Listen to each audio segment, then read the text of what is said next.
Mpendwa mtazamaji wangu, ninakusalimu kwa jina la Yesu. Na pia nikushukuru sana wewe ambaye ulikuwa unasubiri kipindi hiki kwa shauku kubwa, na ninaamini kabisa kwamba Mungu naye amejiandaa kukuhudumia, akinitumia mimi kama chombo chake.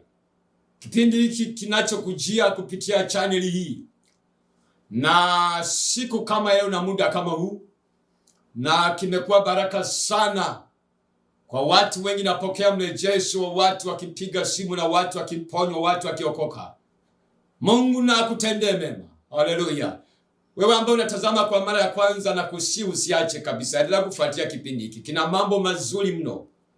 Unaona utambulisho wangu hapo, mahali ambapo nimeweka kuna madhabahu ilipo, lakini mimi ni mwalimu wa neno la Mungu na ni mhubiri wa Injili pia.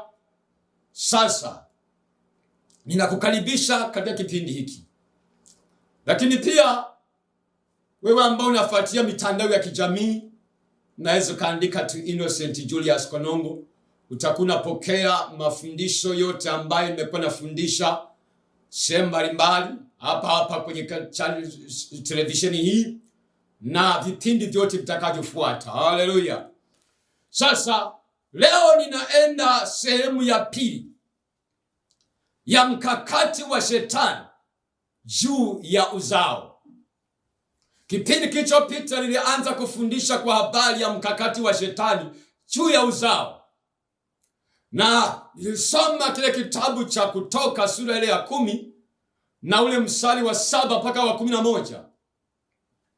Tunaona Farao anamwambia Musa kwamba neneni watu wazima, lakini watoto pekee waachwe Misri, kwa sababu kule mbele kuna uovu.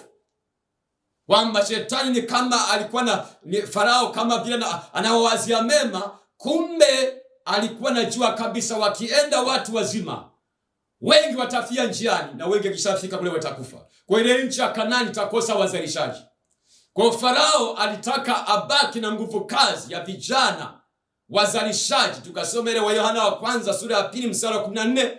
Mungu anasema, nimewaandikia ninyi vijana kwa sababu mna nguvu na neno la Mungu linakaa ndani yenu, tena mmemshinda shetani. Kwa shetani ana mkakati juu ya nguvu kazi. Vijana ambao bado wana nguvu toka napozaliwa, napokuwa tumboni, napokuwa watoto katika hali ya kukua, kabla hajawa wazee, shetani huwa na mkakati mkubwa sana. Na tukasema kwamba mkakati huo sasa mojawapo ni kuhakikisha vifo vya kabla wakati. Kwa mkakati mojawapo ya shetani juu ya uzao ni kuhakikisha watu wanakufa kabla wakati, vifo vya mapema, watu wasilitimize kusudi la kuwepo kwao, la kuzaliwa kwao. Kwa hiyo shetani anawawahi mapema. Kwa hiyo ni agenda. Kwa hiyo tunaona kuna watu wengi sana wanapata mimba zinaharibika. Mwingine unakuta watoto kishazaliwa tu wanakufa, na unakuta familia nyingine unakuta hakuna mtu anayekufa akiwa na miaka 50, unakuta wengi chini ya hapo wanakufa tu. Maana yake ni mkakati wa shetani kwa njia magonjwa na kwa njia mbalimbali za vijana wanapojiingiza kwenye maovu na uhalifu. Lengo lake ni kuangalia future. Kwa hiyo shetani huwa anaangalia hatima mtu mbele. Kwa hiyo akiona huyu mtu akikaa vizuri, anaweza kaleta uharibifu na madhara kwenye ufalme wetu, maana atakuwa chanzo cha ustawi kwa wengi, anamuwahi mapema. Haleluya. Anamkamata, anamiliki, anamtawala. Kwa hiyo tukajifunza njia mbalimbali ambazo tunaweza tukawaacha watoto wetu Misri bila kujua. Maona, lakini tukaangalia jambo lingine ni kuzuia vijana wasiingie kwenye ndoa. Vijana wasiingie katika ndoa ndani ya mkakati huo sasa juu ya uzao. Kwa hiyo tuliangalia mambo mbalimbali ambayo shetani anatumia vijana wasiingie kwenye ndoa. Sasa leo sehemu ya pili, maana yake ni nini? Shetani anaweza kawaachia vijana wakaingia kwenye ndoa, lakini haishii hapo. Shetani ana sifa kubwa 3. Sifa ya kwanza, huwa hakati tamaa. hakati tamaa. Yaani kama unakata tamaa sio shetani. Yaani yeye amesomea, ni profesa wa kutokata tamaa. Ukimshinda leo, kesho utakutana naye. Wala hachoki, halafu hakwaziki. Shetani. Yaani hapa amebobea. Wewe akisha kushindwa, umeingia kwenye ndoa. Kijana binti, mkakati anaofanya ni kuhakikisha kwamba vijana wengi waingie kwenye ndoa bandia, ndoa ambazo hazina furaha. Kwa hiyo kuna vijana wengi wameingia kwenye ndoa, lakini hizo ndoa hawana furaha nazo. Hawana furaha nazo kabisa. Ni vilio, ni machozi, ni misiba. Hawana furaha katika hizo. Umeona? Wewe, hiyo ndio agenda ya shetani. Wakati wa shetani. Kwamba unaweza kuvuka hatua ya kuingia kwenye ndoa sawa. Lakini pia mkakati wa shetani ni kuhakikisha kwamba unakuwa na ndoa, lakini hiyo ndoa haina furaha. Haina furaha. Sasa makundi ya ndoa ambazo hazina furaha. Makundi ya ndoa ambazo hazina furaha. Kundi la kwanza kabisa ni ndoa zinazotokana na shinikizo mbalimbali. Ndoa zinazotokana na shinikizo mbalimbali. Shinikizo mbalimbali. Sasa ukisoma kitabu cha Mwanzo sura ya 29 mstari wa 15 mpaka 30, sitasoma kwa sababu ya muda, lakini nataka nikupe kisa kimoja. Yakobo mtoto wa Isaka alienda kule ujombani kwa mama yake Rebeka. Umeona? Kwa alipofika kule, ikafika wakati wa kuoa. Yeye akampenda Raheli, lakini akaozwa na mjomba wake Lea, mdogo wake na Raheli. Kwa akabambikiziwa mke. Alimpenda Raheli, lakini yeye akaozwa Lea. Wakasema, sisi bwana, kwa desturi zetu mdogo hawezi kaolewa kabla mkubwa, lakini ameshamuoa tayari. Kwa akaambiwa Yakobo kwamba kama nataka umpate na huyu, piga miaka mingine 7. Maandiko yanasema Yakobo akafanya kazi kwa ile miaka 7, yani kwake ilikuwa kama miaka michache sana, ili apate chaguo lake, ili apate yeye ampendaye. Lakini alikuwa na Lea kama mke, lakini hakumuoa, hakuwa chaguo lake. Ila mazingira ya ile nchi na desturi na utaratibu wa kule ukatoa shinikizo la Yakobo kumuoa Lea.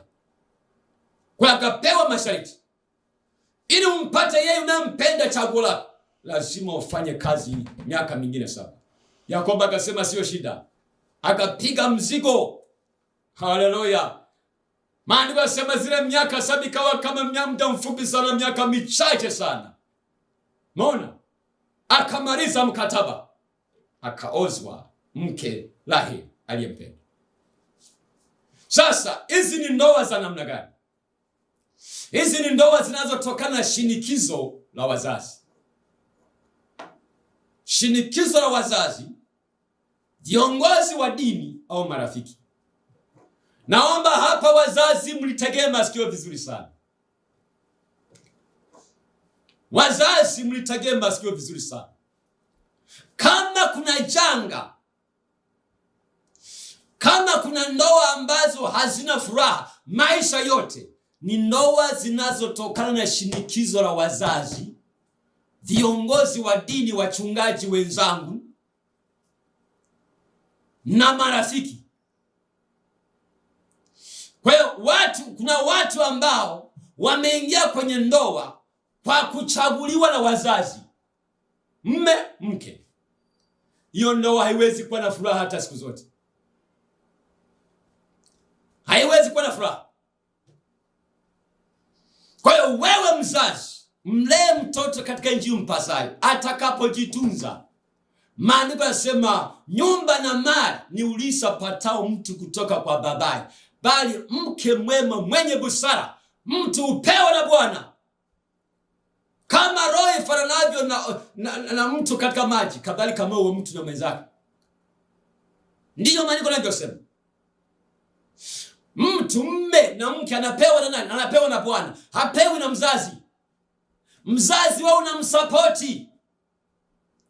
Sasa wapo wazazi ambao ndiyo mmeshinikiza, na mpaka ninavyoongea sasa mko kwenye mgogoro, mnamshinikiza kijana amuoe yule mnayemtaka.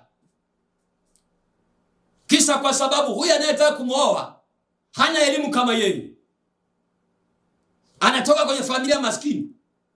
Nasema hawezi kaolewa na huyo kijana ambaye anatoka kwenye familia maskini.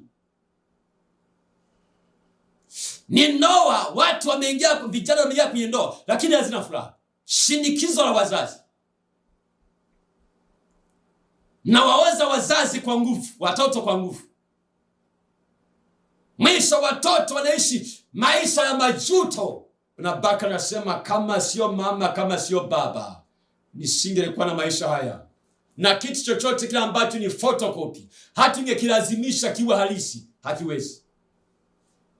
Hakiwezi. Nyeupe itabaki nyeupe, nyeusi itabaki kwa nyeusi. Hatukipata rangi, kipaka rangi nyeusi, itakuja kujulikana tu kwamba hii original yake, asili yake ilikuwa nyeupe. Kwa ndoa za bandia, ndoa zinazotokana shinikizo. Kwa hiyo kama wazazi mko kwenye shinikizo sasa juu ya mtoto wako amuoe nani, aolewe na nani, acha mchezo huo. Acha mwenyewe achague ampendaye.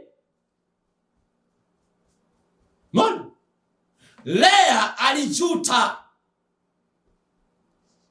alikana Yakobo kwa ajili ya kuzaa watoto tu, lakini hakuwa na furaha. Hakuwa na furaha kwa ile ndoa, na Yakobo naye hakuwa na furaha. Na bahati mbaya sana, yani kitu kama hakijatoka ndani huwezi kukilazimisha kukikubali hata kidogo.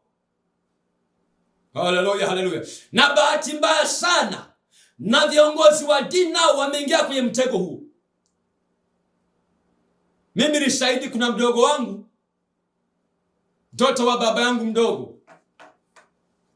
Sasa alikuwa binti mzuri sana, amejitunza, ni mtumishi mzuri sana kanisani.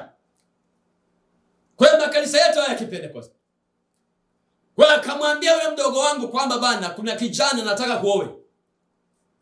Lakini yule kijana hayupo sasa hivi, yuko ameenda kusoma mahali. Sasa yule binti naye ameshafika wakati wa kuolewa. Haya sasa, kijana mwenyewe hamfahamu, ila ameambiwa na mchungaji hakuna kuolewa mpaka yule kijana arudi. Kisa kwa sababu yule binti alikuwa anampenda, na mchungaji na yule kijana mpenda, anaona kimuoa huyu mdogo wangu mambo atakuwa yamekaa vizuri. Sasa akatokea kijana mwingine ambaye sasa mdogo wangu amempenda. Sasa amempenda, unajua kichotokea, yani yule mchungaji hakuhusika hata wakati yule mdogo wangu anaolewa, hata kanisa likuhusika, wakasusa. Kisa kwa sababu amekataa kuolewa na chaguo la mchungaji wake. Yani mchungaji, usiingie kwenye mtego huu. Kazi yetu sisi ni kuombea watoto, ampende yeye. Mimi wanachokifanya, kijana kitaka kuoa, namwambia tunaingia kwenye maombi, lakini anachotaka Mungu akuonyeshe wewe. Akuonyeshe wewe. Kama Mungu anathibitisha, athibitishe kwangu kila ambacho Mungu ameshasema na wewe. Mimi siwe chanzo. Kwa sababu kwenye ndoa sio siku zote kunakuwa na miteremko. Kuna changamoto zake. Kuna muda wa kujuana hapo. Kuna wakati mnapokuwa mnaoana, ndoa ile ambayo bado ni mpya, mnatembea mmeshikana mikono. Mnabusiana, mnakwenda sokoni, barabarani. Lakini tafika wakati hiyo hali haitaendelea. Kuna wakati wa kila mtu nasomana tabia. Haleluya, haleluya. Kila mmoja anamjifunza kumjua mwenzake. Na ndio maana sisi wa Pentecost hakuna maswala ya kusema kuna boyfriend na girlfriend. Nasema mnatazamana miaka 3, miaka 4. Mwisho tumejikuta tunabariki ndoa, tunajua tunafungisha ndoa. Watu wameshaoana zamani. Haleluya, haleluya. Lazima muombe Mungu jiridhishe, na watumishi wa Mungu waombe pamoja. Mungu atasema na wewe. Mungu tu ni Mungu. Anakujali wewe kijana. Tulia. Haleluya, haleluya. Mke sio kuchagua kama unavyochagua suruali. Fanya makosa mengine yoyote na uweze kusahihisha, lakini sio kosa la kuingia kwenye ndoa ambayo sio sahihi. Utajuta maisha yako yote. Wewe watumishi wa Mungu, usiingilie kwa habari ya yule unayemtaka wewe ndoa au amuoe au wani.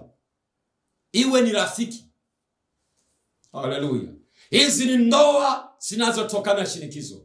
Ningeweza kukupa shuhuda nyingi na mifano mingi tu, lakini ninachosema ninaeleweka. Kuna watu wengi mnajuta kwa sababu ya mliingia kwenye ndoa inayotokana na shinikizo. Aidha wazazi au wachungaji, viongozi wa dini, aidha marafiki. Na hiyo mpaka sasa. Haleluya, haleluya. Lakini pia kuna shinikizo la mazingira au hali. Shinikizo la mazingira au hali. Maana yake mfano umri umeenda. Unapokuwa umeenda kwa kijana au binti. Unajua ninachokisema? Yoyote atakayekuja ndio huyo huyo. Na hiyo yote inatokana zile sababu nilizozisema kwenye somo lililopita, zinazosababisha kijana au binti achelewe kuingia kwenye ndoa, asiingie kwenye ndoa. Sasa umri ukienda, anafika mahali ambapo anasarenda. Anasema hivi, yoyote atakayekuja ndo huyo huyo. Ndo huyo huyo. Mbona?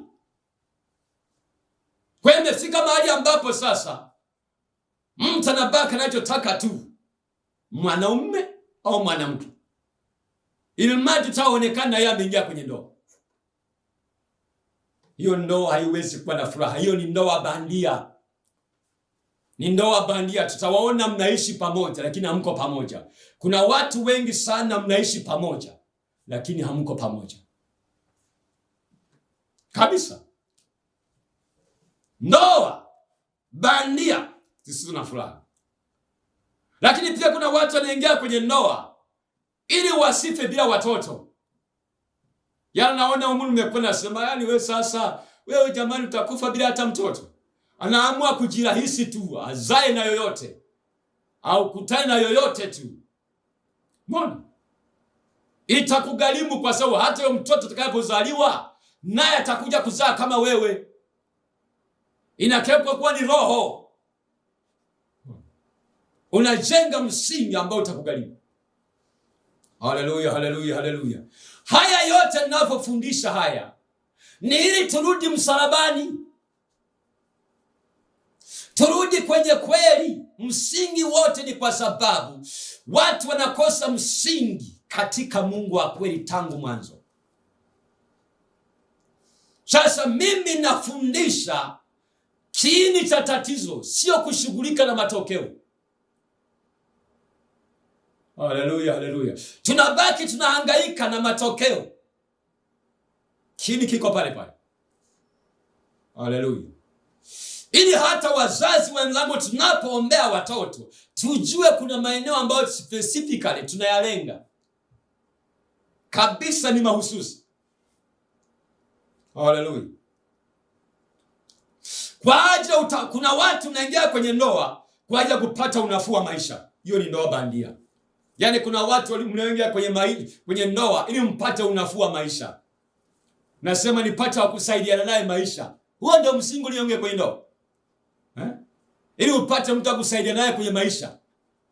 Unaona upweke na nini, unahangaika. Mradi upate tu mwanaume msaidiane maisha. Hiyo sio ndoa. Ndoa ni zaidi ya maisha. utakutana tu kuna mambo mengi ambayo yako ndani humo ambayo ni zaidi ya ulichokitafuta, ni zaidi. Lazima utajuta tu. Hakuna maisha magumu kama kuishi na mtu ambaye sio sahihi kwa ajili yako kabisa. Lakini pia kuna ndoa za pasipo kutarajia, za watu waliokurupuka. Mbona wewe kwa mfano kijana amempa mimba, ameambiwa bwana lazima muoe. Lakini kwa kweli alipompa mimba si kwamba alikuwa amekusudia kwamba awe mke wake. Hizo ni ndoa za kutokutarajia, ndoa za kukurupuka. Wale watu hawezi kuishi kwa kupendana, haiwezi kawa ndoa. Hiyo ni ndoa bandia. Mkakati wa shetani ni kuzalisha ndoa bandia. Kuzalisha ndoa bandia. Kwa hiyo hizi ndoa ni ndoa feki na vyanzo vingine. Haleluya, haleluya. Lakini pia kuna watu walio kwenye ndoa lakini bado wanawakumbuka waliozini nao mwanzo. Kuna watu ambao mko kwenye ndoa lakini mnawakumbuka watu mliozini nao mwanzoni, wakati mkiwa vijana, wakati mkiwa mabinti. Ngoja nikusomee kitabu cha Wakorintho wa kwanza sura ile ya 6. Wakorintho wa kwanza sura ile ya 6 na ule mstari wa 15 mpaka 18. Bibi nimesema, je, hamjui ya kuwa miili yenu ni viungo vya Kristo? Basi nivitwae viungo vya Kristo na kuvifanya viungo vya kahaba? Rahasha! Au hamjui ya kuwa yeye aliyeungwa na kahaba ni mwili mmoja naye? Maana asema, wale wawili watakuwa mwili mmoja. Lakini yeye aliyeungwa na Bwana ni roho moja naye. Ikimbieni zinaa. Kila dhambi aitendayo mwanadamu ni nje ya mwili wake, ila yeye afanyaye zinaa hutenda dhambi juu ya mwili wake mwenyewe. Mbona? Sasa haya ni madhara ya kushiriki ngono au tendo la kujamiiana kabla ya ndoa. Paulo anawaambia madhara kwamba hamjui ya kuwa hao wanaoambiwa ni Wakristo hawa. Hamjui ya kuwa miili yenu ni hekalu la Roho Mtakatifu ambaye anakaa ndani yenu.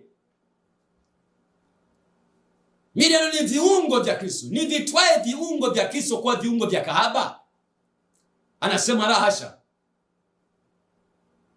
Anasema hamjui kwamba yeye aliyeungwa na kahaba ni mwili mmoja naye, roho moja naye. Maana lugha rahisi ukisoma tafsiri nyingine sinasema ni nafsi moja na yeye. Mbona? Sasa nitazame vizuri sana. Wewe kijana, wewe binti, na hata wewe mzazi, takusaidia kuwafundisha watoto wako madhara ya kushiriki hili tendo la ndoa, ngono, kabla ya kuingia kwenye ndoa. Ni mabaya sana, hujawahi kuona. Anasema hivi, aliyeungwa na kahaba ni mwili mmoja naye. Iko hivi, huwa kuna safirisho la roho. Ndoa sio mkataba, ndoa ni agano. Mkataba huwa ni zile pete tunazovalishana, vile vyeti na vile viapo. Swali, si kuna watu mmeachana lakini mlifunga ndoa kanisani? Uliapa katika dhiki, katika shida, takupenda, wengine wote ndawaepuka, takuwa na wewe. Mbona umemwepuka? Mbona umemwepuka? Umetoka nje ya ndoa wewe baba. Lakini uliapa kanisani. Si mkataba ulivunjika huo? Ulivunja mkataba. Ulimvalisha na pete. Ukasema ni kifo pekee kitakachotenganisha. Mbona mmetengana? Ni mkataba huo. Lakini kwa taarifa yako, ndoa ni agano la damu. Na agano la damu huwa lazima kuwepo na mauti aliyelifanya. Hakuna agano la damu pasipo mauti. Maana yake ni hivi, unapoingia kwenye ndoa, unapokuwa umeshirikiana mwenzako katika mwili, damu imeungana, maana yake umekubali wewe kufa ndani ya huyo mwenzako na yeye kufa ndani yako. Anaposema ni kifo pekee, maana yake siku utakapokufa, atakapokufa huyo mwenzako, ndipo utakapofufuka. Maana yake kumwaza mwingine.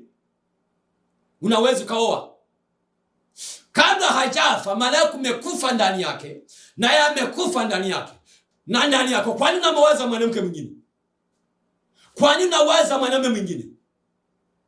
Kwa unapoona mwanaume anatoka nje ya ndoa, mwanamke anatoka nje ya ndoa, aliyefunga ndoa halali kabisa, ambaye kabisa watu walishuhudia, maana yake huyo aliingia kwenye ndoa kwa kweli hakukubali kufa ndani ya mwenzake. Alikuwa bado anaishi. Ndio maana baada akaendelea kumkumbuka Elisa, anaendelea kumkumbuka Jane, anaendelea kumkumbuka Mathayo, anamkumbuka John, anamkumbuka nani. Sasa na kwa wanawake ni mbaya zaidi, kwa sababu mwanamke wewe unapokea nguvu, mwanamume anatoa nguvu. Hata simu nyingi ambazo mimi nilikuwa napigiwa na wanawake ni wengi sana, anasema mchungaji, nifanyeje? Bado namkumbuka yule niliyeshirikiana naye kwa mara ya kwanza, pamoja na kwamba nimefunga ndoa kanisani. Hata wewe mwenyewe ni mmoja wao. Niambie, je, haumkumbuki yule uliyezinaye ukiwa sekondari? Umeshamsahau? Si bado namkumbuka? Kwa nini namkumbuka? Kwa sababu ni agano. Ujue ni tendo Mungu hakutaka kabisa mtu afanye paka anapokuwa ameingia kwenye ndoa. Nje ya hapo madhara yake ni makubwa. Ni makubwa mno. Kwa hiyo tuna ndoa bandia za watu, unapolala kitandani, wale wote uliozili nao wanakuja kitandani. Na bahati mbaya sana, roho ambazo kama mtu aliyekuwa na roho chafu, kuna mikosi kwenye familia yao, kuna maroho ya kuachika, kuna maroho ya uchawi, yale maroho yanakuvaa na wewe. Si vinasaba vya damu vinafuata. Ndio maana unajikuta una tabia ambazo hukuwa nazo. Umezipata wapi? Umezipata kwa yule uliyezini naye, ambaye sio mke wako, ambaye sio mume wako. Ndio maana nasema ikimbieni zinaa. Ayayayaya. Binti mwanangu, wewe kijana, kimbia zinaa. Ni dhambi mbaya sana. Madhara yake atakutesa. Binti, usikubali kumvulia nguo kijana yoyote. Sema nimeapa kwa jina la Yesu, sitavua nguo kwa kijana mwanaume yoyote mpaka siku ile nitakapokuwa nimefunga ndoa takatifu. Kijana, na wewe hapa, mwambie Bwana Yesu, nataka unisaidie. Baada ya kusikia ujumbe huu, kimbia. Dhambi ya zinaa hatuikemei tu, tunaikimbia. Kama tunaikimbia, maana yake na yenyewe huwa inamfukuza mtu, na yenyewe huwa inakimbiza. Ndio maana mtu ambaye amekuwa naanguka kwenye zinaa, hiyo roho huwa haimwachi kumfuatilia mtu. Lazima itakufuatilia tu. Zinaa, ukishangia kwenye zinaa, usipoiaibisha, hiyo dhambi itakufuatilia, itaendelea kutesa tu. Kama umeficha dhambi ya zinaa kwa siri huko kanisani, uwe ni mchungaji, uwe ni askofu, uwe ni nani, hiyo dhambi haitakuacha, itaendelea kutafuna tu. Afadhali uiaibishe hadharani na kwepa, kwa sababu ya heshima ulio nayo, kwa sababu ya cheo ulicho nacho. Sasa ufikiri pia madhara ya kwenda jehanamu. Ndoa ambazo tunaona wameunganisha na kahaba, unganiko la hisia. Unaona? Nakuja. Kwa hiyo ndoa ni agano la damu. Kwa ni lazima kila mmoja akubali kufa ndani ya mwenzake. Ndio maana swala hili sio swala la kukurupuka. Maana yako unampata mtu ambaye wa kufanya agano naye la damu, kufa ndani yake na yeye afe ndani yako. Hawezi kumwazia mwingine, hawezi, amekufa. Haleluya, haleluya. Hili ni jambo nyeti sana. Kwa naona watu wanaathirika, unakuta wanateswa na ndoa hizo za mitara isiyoonekana kwa macho. Lakini pia kuna wanaoishi na wenza wao kwa ajili ya kupata watoto tu. Yaani kuna watu mnaishi kwenye ndoa kwa ajili ya kupata watoto tu.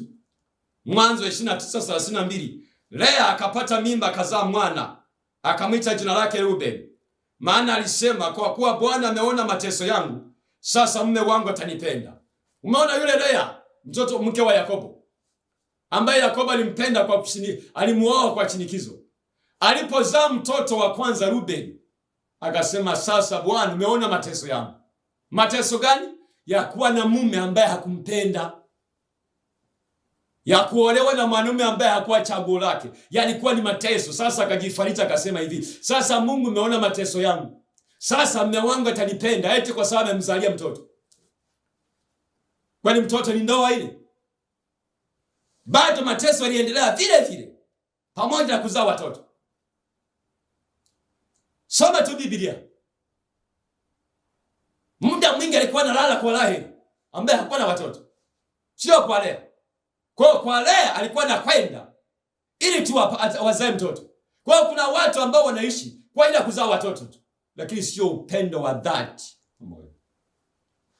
Kuna watu mmeshaachana, mnasema yani kwa kweli huyu mwanaume mimi ni kwa sababu ya watoto tu, naona nikiondoka watoto watateseka. Sasa hapo kuna ndoa tena? Hapo kuna ndoa? Si mmeshaachana, ila tu mnatoka nyumba moja. Kinachokukalisha wewe mama kwa sababu ya watoto, tunawahurumia watoto wako asije akateswa na mama akambo, maana ukiondoka ataleta mwingine. Sasa haya ni mateso, ni mateso yanayotokana na msingi mbaya.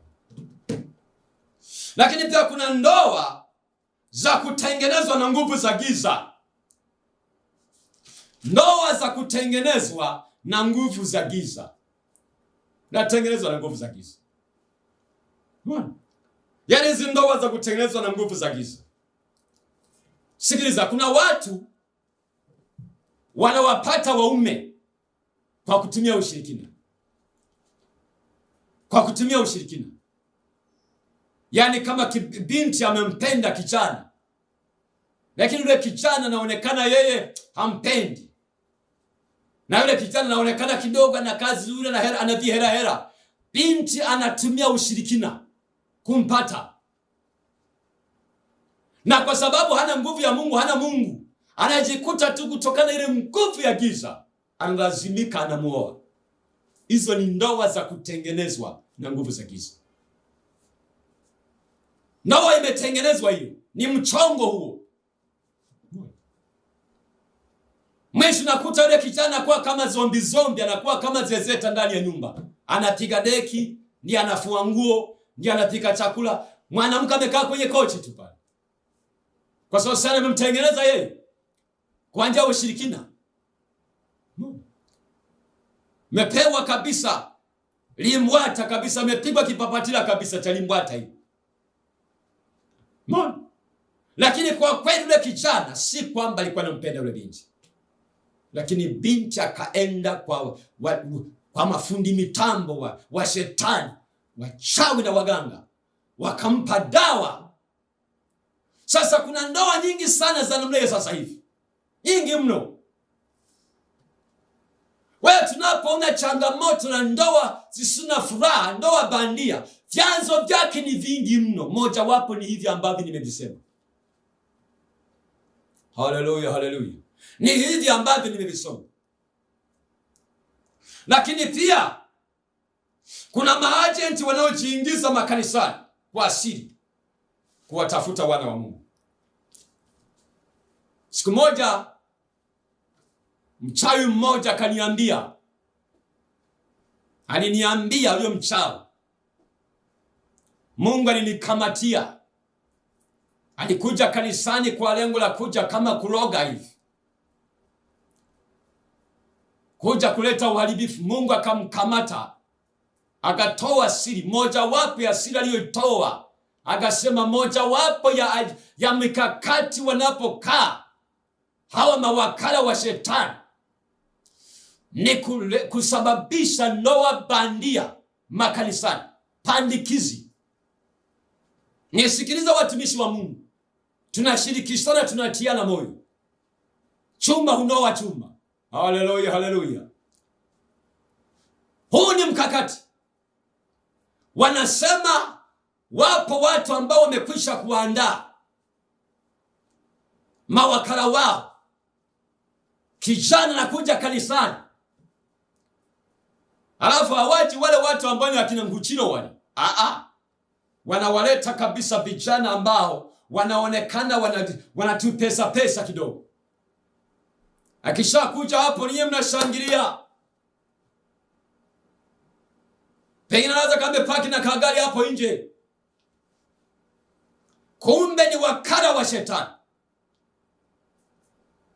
Na hawa wanakuja kuwatafuta wale mabinti waliosimama wenye faida katika nyumba ya Mungu. Sasa akishafika pale, cha kwanza kabisa mbinu wanaitumia ni kuanza kuwa karibu na mtumishi wa Mungu. Kuleta vizawadi, analeta suti, atakuja na hiki, atakuja na hiki. Akishakamata kule, atakapokuja anasema, "Chungaji, nimemwona binti fulani, hata kama na miezi miwili ameokoka, amekuja kanisani pale." Wala haina haja kumchunguza. Si tayari ameshakamata madhabahu. Na si unajua chakula kina nguvu. Mnajua pesa na nguvu. Na siku hizi macho akiwa changamoto. Hakuna walinzi katika nyumba ya Mungu. Haleluya, haleluya. Tayari yule kijana anamuoa yule binti wa watu aliyesimama. Kumbe amekwenda shimoni, ameolewa na wakala wa kuzimu. Akishamwona kuambia, "Mimi nikufuata wewe. Mimi si kwamba nimekuja kuokoka kanisani kwenu." Sasa ameshafunga ndoa tayari. Anafanyaje? Analia machozi yaliyochelewa. Kwa hiyo wapo mabinti wengi sana wameolewa na mawakala wa shetani kwa njia hiyo. Ni mkakati huu. Kwa hiyo wanapopandikiza hizo ndoa, moja, kanisa linachafuka.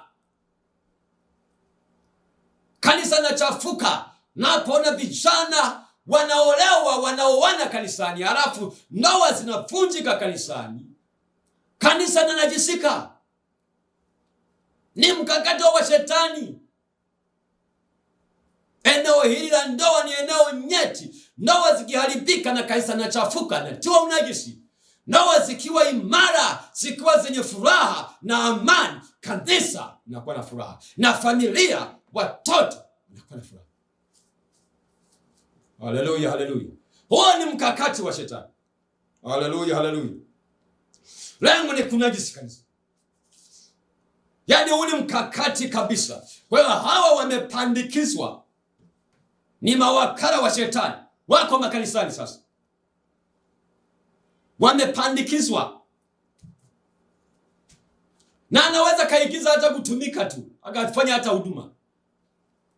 Namkumbuka kijana mmoja miaka ya nyuma kanisani kwetu. Alijiunga mpaka na kwaya. Kumbe yule kijana alikuwa ni agent. Akamuoa mwana kwaya mwenzetu.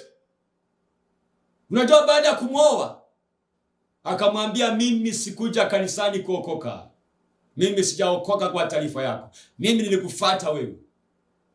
Yule binti imani kamshinda. Akamwambia, "Hakuna kwenda kanisani. Hakuna, nisikuone." Lakini tulikuwa tunaimba naye kwaya kanisani. Alijiunga mpaka na kwaya. Mbona? Kumbe ni wakala wa shetani. Ni mkakati huu.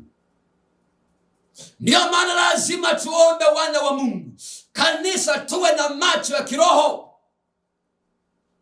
tukatae upofu wa kiroho uondoke kanisani. Macho ya mioyo yetu yatiwe nuru, kuwe na waonaji, walinzi wanaosimama kwenye malango ya nyumba ya Bwana, kuzuia kusiwepo na kitu kichafu cha kuingia. Walinzi wenye uwezo wa kuona. Wachungaji peke yake hatuwezi. Lazima hizo ni karama zinazotakiwa kutenda kazi ndani ya kanisa. Haleluya. Tuko nyakati za hatari. Shetani anaendelea kuboresha mikakati yake. Kwa sisi lazima tuzijue fikra za shetani. Kujua fikra maana yake kujua njia gani zitumie. Haleluya, haleluya. Lazima. Lakini pia kuna ndoa za watu na majini. Ndoa za watu na majini. Hili ni eneo la chanzo kingine cha 5 cha ndoa zisizokuwa na furaha. Kuna watu mmeolewa na majini. Mmeoa majini. Wengi sana, wengi sana.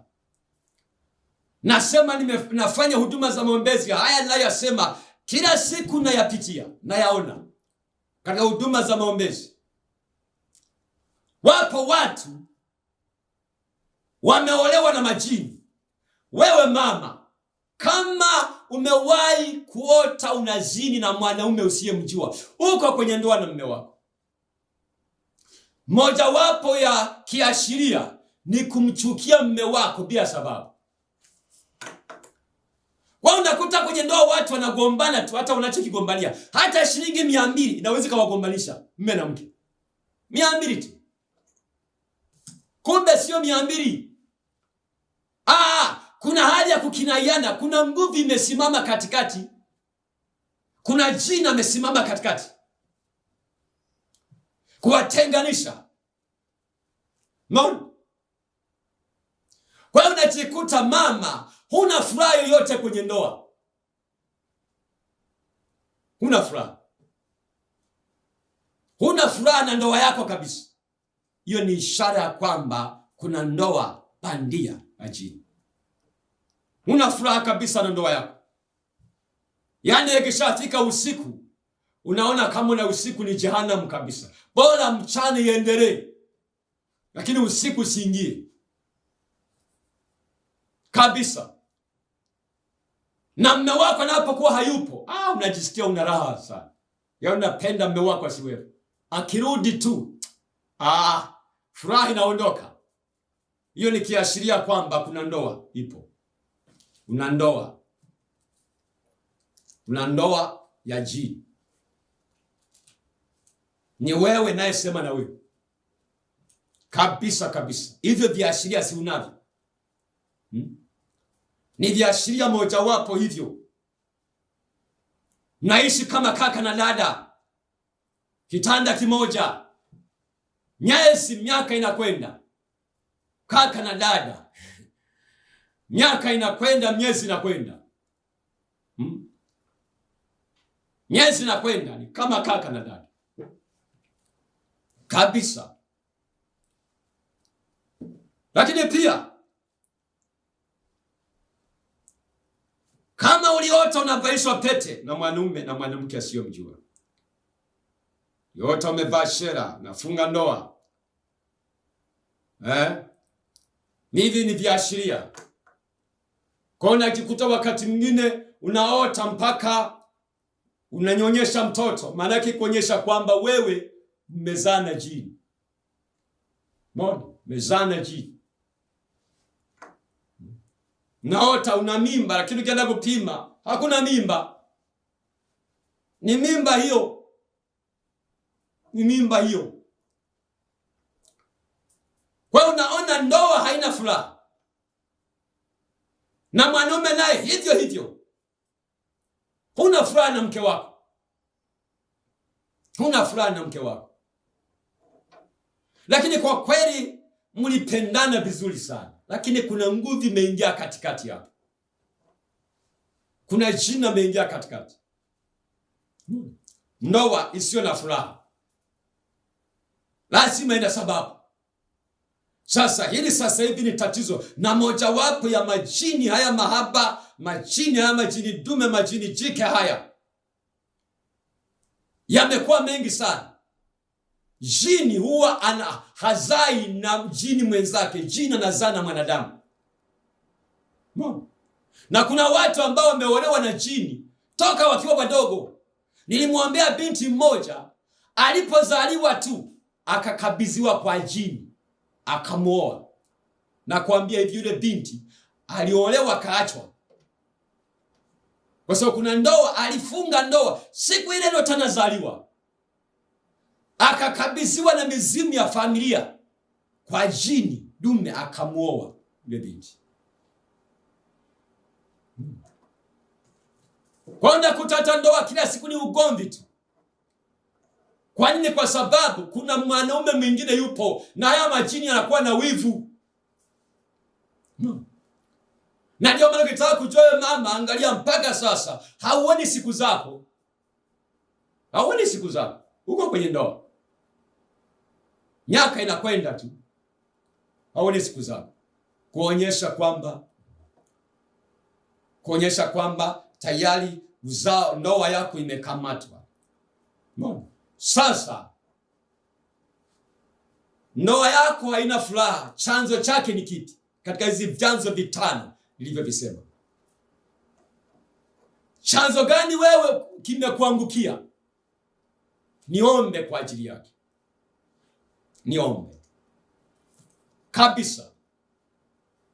Na wakati mwingine huu unaona kwenye kidole hiki cha ndoa, hiki kidole cha pete, kama unasikia kinawasha kidole hiki, na nitazama hiki kidole cha ndoa hiki kinawashwa, hii ni ishara ya kwamba umeolewa tayari. Hiyo ni ndoa tayari, imevaishwa pete na jini. Vaishwa pete na jini kabisa. Sasa unasema, mchungaji, tumishi wa Mungu, naomba uombe. Lakini wakati mwingine maombi habina omba tu. Haya maombi wakati mwingine nataka uombewe ana kwa ana. Kuna watu nimekuwa naomba kwenye simu, mapepo yanalipuka nyumbani. Mapepo yanalipuka nyumbani. Halafu nakuta sasa hana mtu wa kumsaidia. Wengi sana. Binti mmoja yuko kule Dodoma, nilikuwa naombea kwenye simu, amefunga, amevaa kabisa kwenye simu, amefunga na mpira. Mbona? Naomba, nagaragara chini. Kwa lazima uende kwa watumishi wa Mungu ambao watafanya maombezi.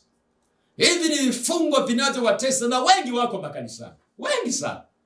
Wengi sana. Na wakati mwingine watu wanawanyanyapaa, naona kama huyu mtu ana matatizo ya kiroho.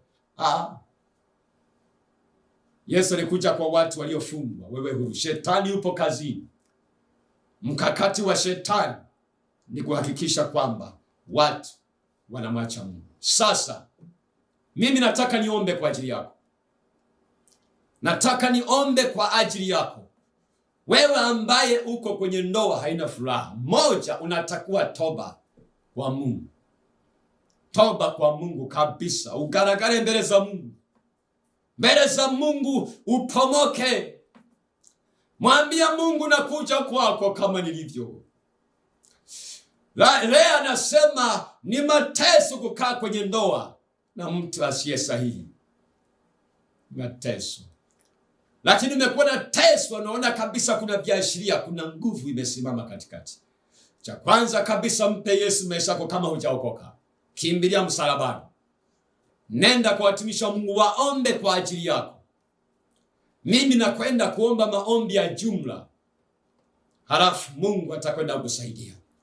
Wewe unayetaka kuokoka, kwanza kabisa weka mkono kwenye moyo wako. Naomba Mungu akusaidie, hasa kupe mtumishi wa Mungu sahihi huko uliko. Lakini pia unatamani kufika mahali nilipo. Niko napokea watu wengi natoka sehemu mbalimbali. Unaona namba hapo na mahali nilipo, unaweza ukaje tukaomba pamoja na wewe. Mbona watu kwa mganga wanasafiri wanaenda mpaka nje ya nchi? Mbona? Sasa kwenda kuomba, Baba, katika jina la Yesu, naomba kwa ajili ya mama, baba, kijana na binti huyu yuko kwenye ndoa ya mateso, yuko kwenye ndoa ya mateso, haina furaha, ni ndoa bandia. Inaomba rehema kwa ajili yake. Naomba sasa umsaidie. Wewe ulikuja kugeuza maji machungu kuwa matamu, jangwa liwe chemichemi ya maji na ziwa la maji. Bwana wa majeshi, waweza kufanya jinsi unavyojua wewe. Uiponye ndoa hiyo sasa, chochote kile ambacho kimesimama katikati.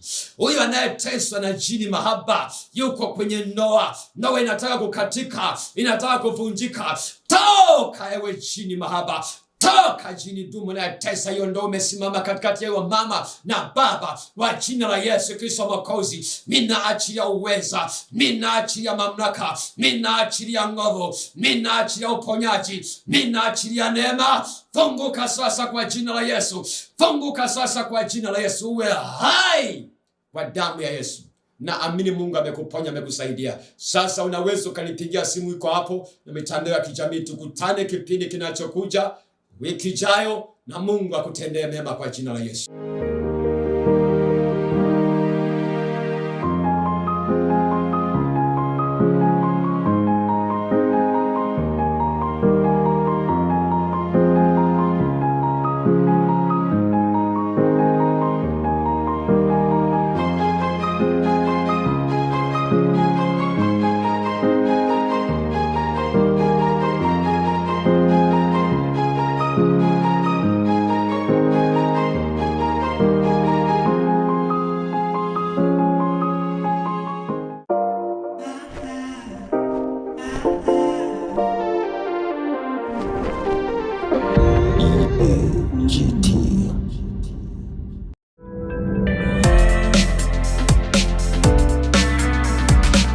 Sibuka TV.